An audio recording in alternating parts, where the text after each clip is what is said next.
Assalamualaikum warahmatullahi wabarakatuh. Yang terhormat, dosen pengampu mata kuliah Akuntansi Keberlanjutan, Ibu Rona Majida SEMAK, dan Ibu Yustitia Asmaranti SEMSI PhD. Pada kesempatan kali ini, kami dari kelompok satu akan mempresentasikan hasil dari PBL kami yang berjudul Analisis Penerapan Akuntansi Keberlanjutan pada PT Semen Indonesia Persero Tbk. Sebelumnya, perkenalkan nama saya Ahmad Haikal E. Chandra dengan NPM Mahir 104 selaku moderator. Next, masuk ke pembahasan. Latar belakang tantangan keberlanjutan industri semen. Industri semen sebagai sektor strategis dalam pembangunan infrastruktur nasional menghadapi tantangan besar terkait dampak lingkungan sosial dan tata kelola perusahaan. PT Semen Indonesia Persero Tbk atau SIG sebagai produsen semen terbesar di Indonesia memiliki kontribusi ekonomi yang signifikan namun juga bertanggung jawab atas konsumsi energi yang besar, degradasi lahan, polusi udara, serta emisi karbon dioksida yang substansial. Aktivitas penambangan batu kapur dan proses pembakaran kelingker merupakan penyumbang utama emisi karbon dan penggunaan sumber daya alam.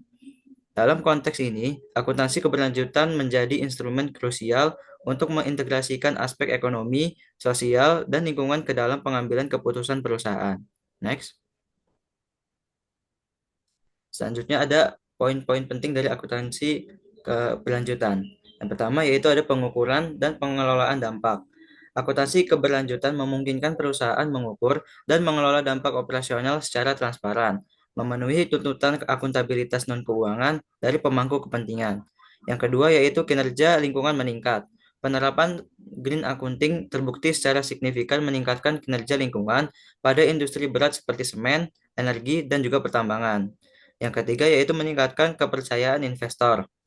Praktik tata kelola yang baik dan green accounting meningkatkan integritas laporan keberlanjutan dan dapat menarik investor yang peduli akan ESG.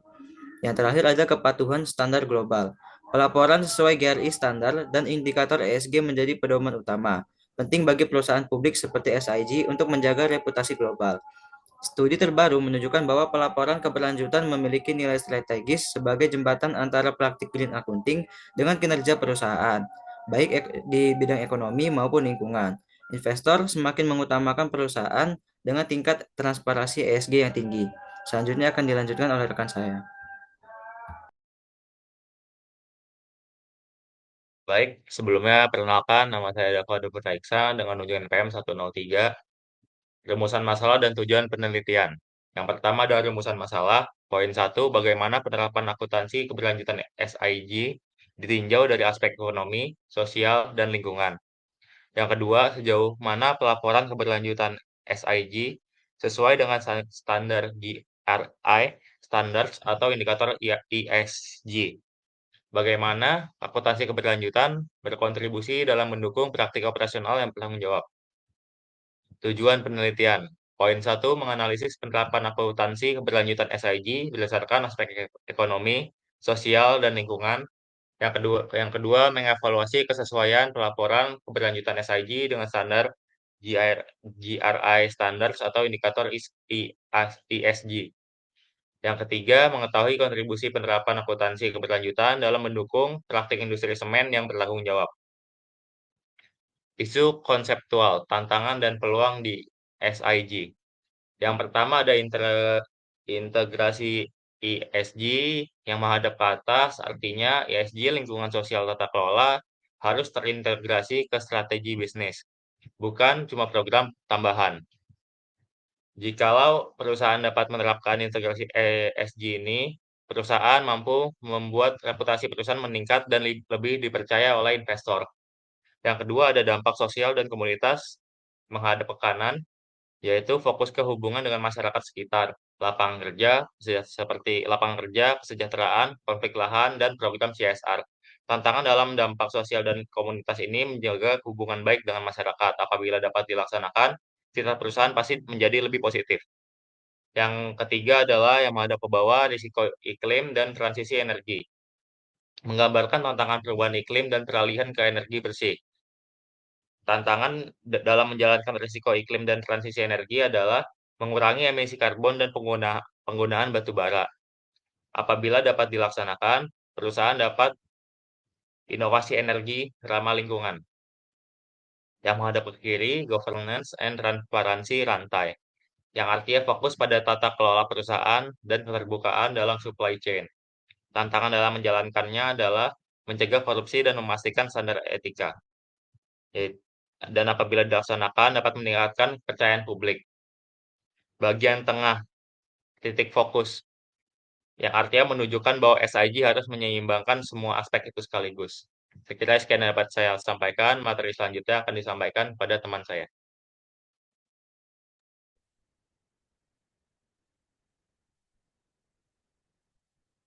Next. Baik. Sebelumnya perkenalkan nama saya Ahmad Ridho Arnodi dengan unjungan PM 048. Di sini saya akan menjelaskan tentang pengembangan teori kerangka keberlanjutan. Nah, yang pertama, kami menggunakan konsep Corporate Social Responsibility atau CSR, yaitu tanggung jawab sosial perusahaan terhadap para pemangku kepentingan, termasuk karyawan, masyarakat, dan lingkungan. Lalu yang kedua, menggunakan konsep triple bottom line yang menekankan bahwa keberhasilan perusahaan tidak hanya diukur dari keuntungan finansial, tapi juga dari dampak sosial dan lingkungan, yaitu profit, people, dan planet. Yang ketiga, yaitu konsep environmental cost, yaitu biaya-biaya yang dikeluarkan perusahaan untuk mencegah, mengurangi, dan memperbaiki dampak lingkungan dari aktivitas operasionalnya. Yang keempat, yaitu konsep environmental performance, yaitu mengukur seberapa baik kinerja perusahaan dalam mengelola dampak lingkungan. Lalu, yang terakhir, kami menggunakan kerangka proper dan ESG rating sebagai alat evaluasi eksternal untuk melihat sejauh mana kinerja keberlanjutan yang dimiliki oleh Semen Group diakui oleh pemerintah dan lembaga pemerintah. Nah, melalui kerangka teori ini, kami dapat menganalisis secara sistematis bagaimana Semen Indonesia Group mengintegrasikan prinsip keberlanjutan dan keberlanjutan dalam kebijakan operasional dan pelaporan perusahaan. Next.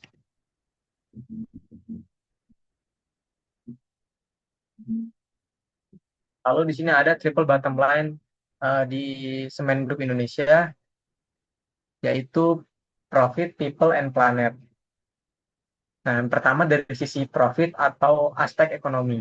Pendapatan SIG pada tahun 2024 tercatat stabil sebesar 36,18 triliun. Namun laba bersih perusahaan mengalami penurunan yang signifikan dibandingkan tahun sebelumnya.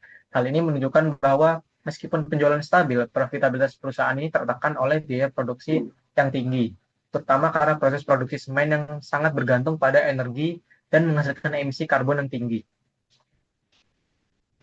Lalu yang kedua ada sisi people atau aspek sosial.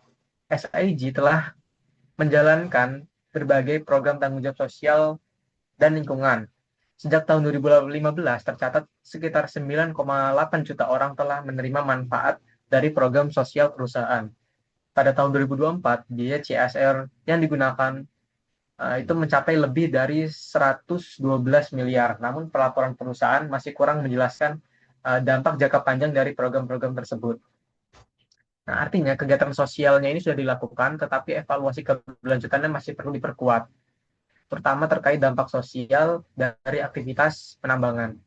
Lalu yang ketiga, yaitu dari sisi planet atau aspek lingkungan. SIG telah menunjukkan komitmen melalui berbagai inisiatif seperti pengurangan penggunaan air, pengelolaan limbah, serta pemasangan pembangkit listrik tenaga surya dengan kapasitas sekitar 6,5 MWP. Meskipun demikian, emisi gas rumah kaca itu masih sangat tinggi, yaitu lebih dari 5 juta ton karbon dioksida pada tahun 2024. Hal ini menunjukkan bahwa upaya pengurangan dampak lingkungan ini belum sepenuhnya sebanding dengan skala dampak yang dihasilkan. Nah, secara keseluruhan, penerapan triple bottom line di SIG ini sudah menunjukkan perkembangan yang positif. Namun hasil analisis kami ini menunjukkan bahwa masih terdapat ketidakseimbangan antara dimensi ekonomi, sosial, dan lingkungan. Oleh karena itu, SIG perlu memperkuat integrasi ketiga aspek ini agar strategi keberlanjutan bisa berjalan lebih efektif. Baik, sekian dari saya. Akan dilanjutkan oleh rekan saya. Baik, terima kasih. Sebelumnya perkenalkan nama saya Aben Nathanael dengan ujung NPM 056. Di sini saya akan membahas tentang Environmental Conservation Cost di SIG. SIG tidak menyajikan biaya konservasi lingkungan dalam bentuk angka rupiah, tetapi upaya konservasi dapat terlihat dari indikator kuantitatif terkait efisiensi energi, penurunan emisi, pengelolaan limbah, dan pengurangan penggunaan sumber daya. Data ini menunjukkan bahwa perusahaan melakukan investasi internal dalam efisiensi operasional dan perlindungan lingkungan. Beberapa indikator yang menggambarkan biaya konservasi tersebut antara lain, energi. Konsumsi energi turun dari 100.239.742 gigajoule menjadi 100.107.448 gigajoule. Yang kedua, emisi GRK. Terjadi penurunan sekitar 9.300 ton CO2 ekuivalen. Yang ketiga, limbah non-B3 turun dari 32.681 ton menjadi 26.588 ton. Yang keempat, limbah B3 turun dari 2.301 ton menjadi 225,2 ton. Yang kelima, kualitas udara, debu, berkurang dari 1.258 ton menjadi 956.079 ton. Yang terakhir, penggunaan air menurun dari 52.761.075 meter kubik menjadi 45.613.878 meter kubik. Penurunan berbagai indikator tersebut menunjukkan bahwa SIG mengeluarkan biaya dan melakukan aktivitas konservasi lingkungan, meskipun tidak tercantum sebagai pos biaya khusus. Upaya ini sekaligus mencerminkan komitmen SIG dalam meningkatkan efisiensi, mengurangi dampak lingkungan, dan mendukung praktik berkelanjutan dalam industri semen. Next, next. Selanjutnya ada proper. Ah, ah. Selanjutnya proper, pengukuran kinerja lingkungan. Proper atau program penilaian peringkat kinerja perusahaan dalam pengelolaan lingkungan hidup digunakan pemerintah Indonesia untuk menilai kinerja pengelolaan lingkungan perusahaan. SIG menunjukkan pencapaian proper yang stabil pada tahun 2023 dengan unit-unit usaha yang memperoleh peringkat hijau dan biru. Pertama, proper hijau. Unit pabrik SBI Cilacap meraih proper hijau, menunjukkan kepatuhan dan kinerja beyond compliance melalui efisiensi energi, penggunaan bahan bakar alternatif, dan praktik ekonomi sirkular. Yang kedua, proper biru. Beberapa unit pabrik SIG lainnya memperoleh proper biru, yang berarti perusahaan telah memenuhi seluruh kewajiban dasar pengelolaan lingkungan sesuai regulasi. Meskipun belum mencapai proper emas, karena kriteria ketat untuk inovasi tingkat tinggi, pencapaian ini membuktikan komitmen SIG terhadap pengelolaan lingkungan secara bertanggung jawab. Kedepannya, SIG masih memiliki peluang untuk memperkuat inovasi dan memperluas inisiatif keberlanjutan. Sekian dari saya akan dilanjutkan oleh teman saya. Selanjutnya kesimpulan dan saran untuk SIG. Pertama kesimpulan yaitu SIG telah menunjukkan komitmen kuat dalam mengintegrasikan aspek ekonomi, sosial, dan lingkungan dengan hasil positif seperti penurunan emisi dan efisiensi sumber daya. Namun, tantangan itu masih ada, terutama dalam efektivitas penurunan emisi untuk mencapai target SBTi, penggunaan energi terbarukan, dan transparansi dampak sosial penambangan. Akuntansi keberlanjutan SIG berjalan baik, namun perlu peningkatan dalam pengungkapan inovasi teknologi rendah karbon, dan keterlibatan pemangku kepentingan. Selanjutnya itu ada saran. Yang pertama itu meningkatkan teknologi dekarbonisasi, seperti mempercepat investasi pada teknologi rendah karbon dan energi terbarukan. Yang kedua itu ada transparansi dan pengungkapan, seperti lebih rinci dalam mengungkapkan dalam dampak negatif operasional dan risiko sosial. Yang ketiga yaitu penguatan rantai pasok ESG, seperti memperluas audit keberlanjutan pada pemasok dan terbitkan hasil evaluasi. Yang keempat yaitu dampak panjang TJSL, seperti fokus pada pengungkapan outcome dan dampak jangka panjang program sosial. Yang terakhir itu inovasi proper emas. Contohnya itu meningkatkan inovasi lingkungan untuk mencapai peringkat proper emas di masa depan. Baik, mungkin itu saja yang bisa kami sampaikan. Kurang lebihnya kami mohon maaf. Kepada Tuhan kami mohon ampun. Wassalamualaikum warahmatullahi wabarakatuh.